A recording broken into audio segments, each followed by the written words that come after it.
సంబంధించి ఒక స్వయం ప్రతిపత్తితోటి ఒక ఆత్మ గౌరవం ఉన్నటువంటి దేశంగా మనం ఎదిగేటువంటి క్రమంలో మనము మన దేశం ప్రపంచానికి చాలా కీలకమై అయ్యేటువంటి పరిస్థితిలో మనం ఈరోజు మనం ఉన్నాము.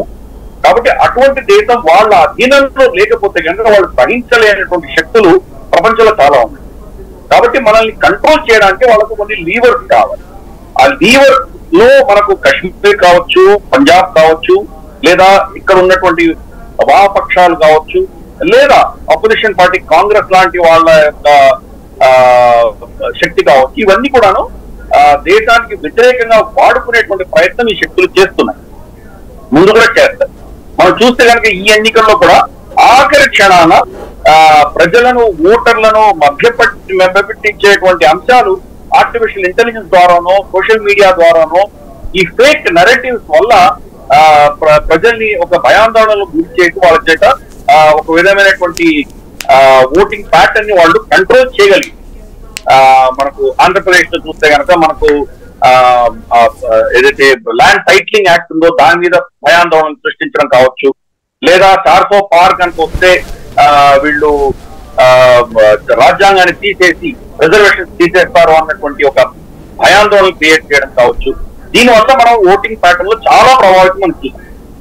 5 ఏళ్లుగా చేసినటువంటి డెవలప్మెంట్ కావచ్చు, కరోనా అప్పుడు చేసినటువంటి కావచ్చు, లేదా చైనీస్ సైనికులని, చైనీస్ ఆర్మీని ధీటుగా ఎదుర్కొన్నటువంటి అంశాలు కావచ్చు, G20 కావచ్చు, ఇతరత్ర గొప్ప గొప్ప అంశాలు ప్రభుత్వాలు చేసినా కానీ కూడా ఇవన్నీ ఒక ఎత్తు అయితే కనుక ఆఖరి క్షణంలో వచ్చేటువంటి ఫేక్ నరేటివ్ ని వాడుకుని ఈ శక్తులు ఈ దేశాన్ని కంట్రోల్ చేసే దిశగా వాళ్ళు ప్రయత్నిస్తారు. వాటిల్లోనే దాని యొక్క ప్రాజెక్ట్ భాగంగానే మన సరిహద్దులను కూడా వాళ్ళ అధీనంలో తీసుకునేటువంటి ప్రయత్నం వాళ్ళు చేస్తారు. ఫర్ ఇన్స్టెన్స్ ఖలిస్తానీ ప్రాబ్లం మనం కనుక చూసామంటే ఇది 5 రాష్ట్రాల్లోనే, 5 దేశాల్లోనే మనకు ఎక్కువగా కనిపిస్తుంది. ఈ 5 దేశాలని మనము 5 I's అని వర్ణిస్తాం. అంటే ఆంగ్లో సాక్సన్, యూకే నుంచి వెళ్ళి దేశాలు స్థాపించినటువంటి యూకే మూలాల నుంచి వెళ్ళినటువంటి దేశాలు మాత్రమే దీన్ని ఎక్కువగా ప్రోత్సహిస్తుంది. చూస్తే కనుక UK, Canada, USA, Australia, New Zealand, ఈ 5 దేశాలలో మనకు ఖలిస్తానీ మూవ్మెంట్ ఎక్కువగా కనిపిస్తుంది. మిగతా దేశాల్లో సిక్కులు లేరా? ఆఫ్రికాలో ఎంతమంది సిక్కులు ఉన్నారు? అక్కడెందుకు ఈ ఖలిస్తానీ నినాదం మనకు వినిపించట్లేదు? అలాగే మనకి ఇతరత్ర యూరోప్ లో, మనకు జర్మనీలో కావచ్చు, ఫ్రాన్స్ లో కావచ్చు, స్కాండినేవియన్ కంట్రీస్ లో కావచ్చు, చాలా ప్రాంతాల్లో సిక్కులు మన వాళ్ళు సెటిల్ అయ్యారు కదా. మరి అక్కడ ఈ ప్రభావం ఎందుకు లేదు? అంటే తప్పకుండా వీళ్ళని పెట్టి పోషిస్తున్నది ఈ ప్రభుత్వాలను అర్థం చేసుకోవాలి. భారతదేశాన్ని కంట్రోల్ చేయడానికి, మన మీద ఒత్తిడి తీసుకురావడానికి ఒక లీవర్ పెట్టుకున్నారు.